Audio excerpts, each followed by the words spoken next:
고려 태조 왕건이 고려를 세워서 창업을 하기 전에 궁예 밑에 있었죠. 궁예 밑에 부하장수였었는데 고려 태조 왕건이 이제 아무래도 전쟁을 치르니까 전쟁 상황에서는 죽을 뻔한 고비를 여러 번 넘기죠. 근데 실제로 왕건이 가장 위험했던 순간, 수많은 전쟁터를 다녔지만 가장 위험했던 순간을 꼽으라면 궁예의 관심법이 등장했을 때예요.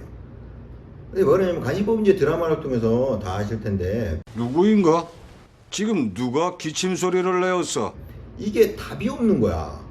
왜냐면 너 이 새끼 궁예가 딱 얘기하는 거야. 궁예대왕이 너는 배신한 것 같아 했는데 대왕이 아닙니다. 저는 절대 배신하지 않습니다. 그러면 뭐야? 이거 관심법 의심하는 거야. 그러니까 저 새끼 죽여. 배신한 게 맞다. 그럼 그냥 배신했으니까 죽여. 이게 비유를 하자면 조선시대 때 네 죄를 네가 알렸다. 이거하고 똑같은 거야 이게. 조선시대 때 가장 무서운 형벌이 뭐라고? 네 죄를 네가 알렸다. 왜냐면 네 죄를 네가 알렸다는 답이 없어요. 이거는 어떻게? 네 죄를 네가 알렸다. 이러면 아닙니다. 사또 저는 억울합니다. 그럼 어떻게?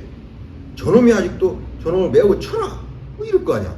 그리고 인정하면 어떻게? 저놈을 당장 하옥시켜라.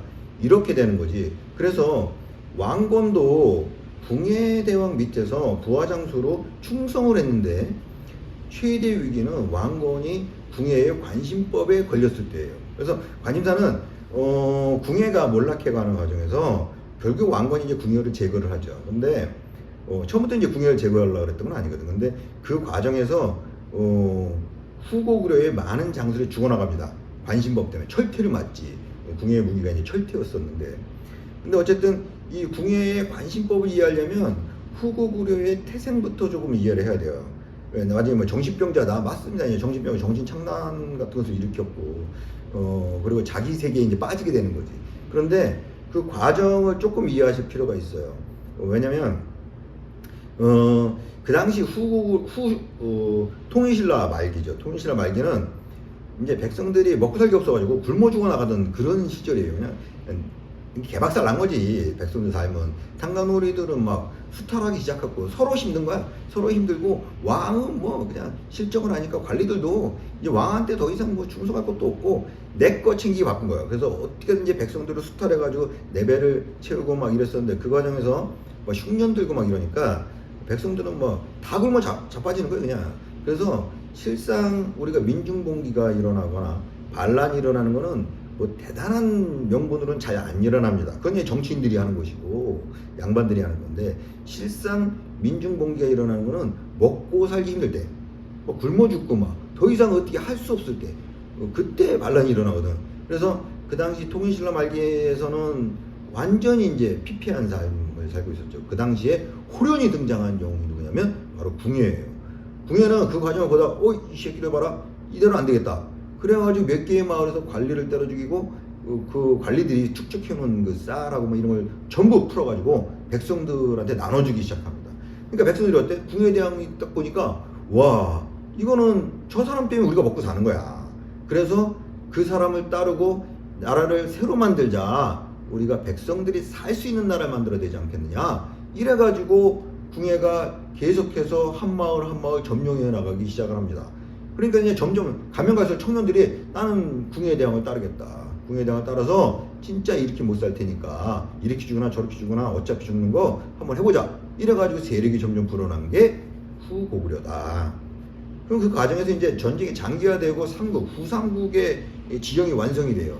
후백제, 후고구려, 그리고 이제 신라죠. 이렇게 후삼국 시대가 열리면서 전쟁이 장기화돼서 통일을 어느 세력도 쉽게 할 수 없는 그런 고착 상태가 이루어지는데 이때쯤 되니까 영토도 많이 차지했고요. 백성들도 많아. 그리고 군사도 많아. 실제로 왕이 된 거 이제 창업을 한 거지. 근데 궁예는 본인 스스로 왕이 아니었잖아. 태생이. 그런데 군사를 일으켜가지고 반란을 통해서 왕이 됐단 말이에요. 그러니까 불안감이 있어요. 왜냐면 장수들도 많이 늘어나고 보니까 능력 있는 애들이 막 늘어난 거야. 근데 이렇게 능력 있는 사람이 붙으면 좋단 말이지. 그래서 자신감이 있고 통일을 시킬 수 있고 이런 상태라면 심리적으로 이렇게 그러지 않아. 그런데 이제 그 당시에 궁예는 이제 고착화되니까 심리적으로 쫓기기 시작하는 거예요. 빨리 통일을 할 수도 없고 밑에 장수들은 능력 있고 힘 있는 장수들이 늘어나고 군사도 늘어나고 그러면 내가 했던 것처럼 어떤 놈이 나를 제끼면 그죠? 바로 이게 없어지는 거 아니야? 그래서 그때 궁예는 이제 잠을 못 자고 환청하고 환상에 시달립니다. 이제 정신착란이 오는 거지. 와가지고 누군가가 나를 배신해서 내 장수들 중에 누군가가 나를 배신해서 나를 제낄 것이다. 이런 착각 속에 빠져 살아요. 이게 정신착란인데 그때쯤에 그러면 저 새끼가 배신하기 전에 제껴야 되겠다. 이런 마음이 강해지는데 의심이 계속 생긴단 말이야. 강한 의심이. 근데 의심은 생겼지만 딱히 증거가 없어. 그래서 아닙니다 그러면 할 말이 별로 없는 거예요. 근데 마음속에는 한만 해도 저게 나를 배신하는 것 같아. 그래서 어떻게 했냐, 본인 스스로 마음속에서 만들어낸 게 관심법이에요. 그래서 관심법은 뭐냐, 말 그대로 볼관자 마음심자에서 마음을 보는 능력이 생겼다. 여기에는 그 과정에서 백성들이 생불이다, 살아있는 미륵이다 라고 추앙했던 것도 한몫을 합니다. 신격화가 되는 거지. 원래 권력이 이제 누수가 생기면서 신격화가 됩니다. 권력이 잘 나가고 이제 권력을 가졌는데 이게 안정감이 있을 때는 그 신격화를 잘 안 해요. 왜냐면 내 밑에 부하 장수들도 어차피 나를 따르는 것이고 거기에 대한 의심이 별로 안 생겨요. 근데 이게 좀 누수가 생기기 시작하는 거, 나의 능력에 대해서 좀씩 이제 나 스스로 의심하기 시작하고 자신감이 없어지고 통일을 할 수 있는 어떤 그 힘이 안 생기고 막 이런 상황에서는 이제 의심이 생기기 시작하는 거예요. 그래서 그 의심을 잠재우고 이거 충성도를 더 끌어올리고 뭐 이래야 되는 상황이 되는 거지, 마음속으로. 그럴 때 이제 신격화가 이루어져요. 그런데 마침 궁예는 모든 백성들이 살아있는 생불이다 이렇게 추앙하고 군중들이 따랐단 말이에요. 왜냐면 일단 살아있는 부처가 뭐야, 딴 거 다 필요 없고, 내 새끼가 지금 굶어 죽어 자빠지는데 딴 거 다 필요 없어. 다 필요 없고 먹고 살 걸 준단 말이야. 이거는 살아있는 부처지. 그래서 계속 군중들이, 백성들이 계속 궁예는 살아있는 부처다, 생불이다, 미륵이다 하니까 나중에 왕이 되고 나서 후고구려의 왕의 체제를 갖추고 나서 궁예는 스스로를 미륵이라고 칭합니다. 근데 이제 부처다, 이제 스스로 인정을 하는 거야. 내가 진짜 부처다. 그래서 의심이 되는 부하가 있는데 증거는 없어. 어떤 행동도 눈에 띄지 않았어. 근데 마음속에 의심이, 이것이 내가 이상해서 그런 의심이 생겼다? 내가 정신 착란 증세가 있어서 그런 의심이 생겼다? 아니면 내가 잘못 생각하고 있는 것이다? 이거는 인정할 수 없지. 왜? 나는 미륵이니까. 그래서 어떻게? 나의 말이 옳고 그들의 말이 틀리다라고 얘기해야 돼요. 그래서 궁예가 생각해낸 것이 마음속에 잘한 것이지. 생각해낸 것이 관심법입니다. 그래서 나는 미륵이기 때문에, 생불이기 때문에 너의 마음을 들여다볼 수 있는 능력이 있는 거다. 너희들하고는 틀리다. 난 인간이 아니다. 뭐 이렇게 된 것이지. 그래서 관심법을 통해서 조금만 의심이 되면 혹시 저 새끼가, 혹시 저놈이, 뭐 이런 의심이 생겨서 그 다음에 그냥 바로 관심법으로 찍히면 이거는 바로 사형입니다. 그냥 그 자리에서 때려 죽여버려요. 방법이 없어 이거는. 그래서 매일 밤에 자잖아. 그러면 그 다음날 오늘은 저놈이 이상인 것 같아, 내일은 저놈이 이상한 것 같아. 이랬을 때 왕건을 따르는 그 많은, 이제 궁예 다음에 바로 이제 넘버 2가 왕건이었으니까 이 장수들이 후고구려를 세워줬고 이 나라를 통해서 통일을 해야 되는데, 백제하고 싸워야 되고 신라랑 싸워야 되는데, 궁예 대왕이 저렇게 해서 우리 장수를, 동료잖아, 전쟁터를 함께 누비더니 동료인데 동료들을 하루아침에 아무 증거도 없이 때려 죽인단 말이야. 그러니까 왕건을 따르는 그 무리가 있어요. 그리고 대부분의 그 장수들이 왕건을 따랐지. 왕건을 따르면서 왕건한테 찾아와서 막 이야기를 합니다. 궁예를 제껴라, 궁예를 제껴라, 궁예 대왕 이제는 끝났다, 이래가지고는 우리 망한다, 막 얘기를 해. 근데 그때까지도 왕건은 눈 하나 깜짝하지 않았어. 왜냐면 왕건도 궁예가 굉장히 훌륭한 사람이라 했잖아요. 왕건도 초기에 궁예를 만났을 때 궁예를 따르기로 결심한 게 궁예의 인품에 반했거든.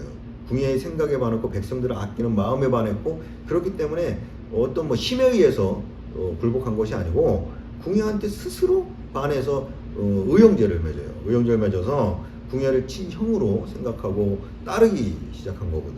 그러다 보니까 왕건은 심지가 굳은 사람이야. 그러니까 궁예를 배신할 수 없다 이거지. 계속 그랬는데, 여기서 이제 오늘의 주제는 뭐냐면, 그러면 그 장수들이 막 죽어나가는데 관시법 하나 걸리면 끝이다. 그런데 왕건은 관시법에 왜 안 걸렸을까지?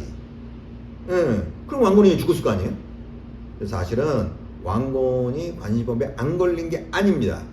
안 걸린 게 아니고 왕건도 관시법에 걸려요. 걸리는데 어떻게 얘기하냐? 궁예가 대신으로 쫙 서 있는데 왕건을 딱 나오라 그래. 왕건을 나오라 그래서, 내가 어제 관시법을 통해서 보니까 왕건, 네가 나를 배신하는 것으로 나왔다. 이렇게 얘기를 딱 해요. 이건 관시법에 걸린 거지. 여기서 만약에 아닙니다 대왕님 이렇게 하면 어떻게? 너는 생불인 미륵인 나의 관심법을 의심하는 것이냐? 예? 이건 불충이다. 이렇게 되는 것이고, 맞습니다 그러면 어떻게?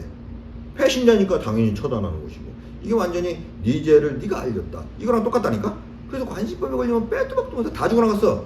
근데 왕건은 어떻게 그 위기 상황을 빠져나갔느냐? 이 왕건의 지혜가 발동이 됩니다.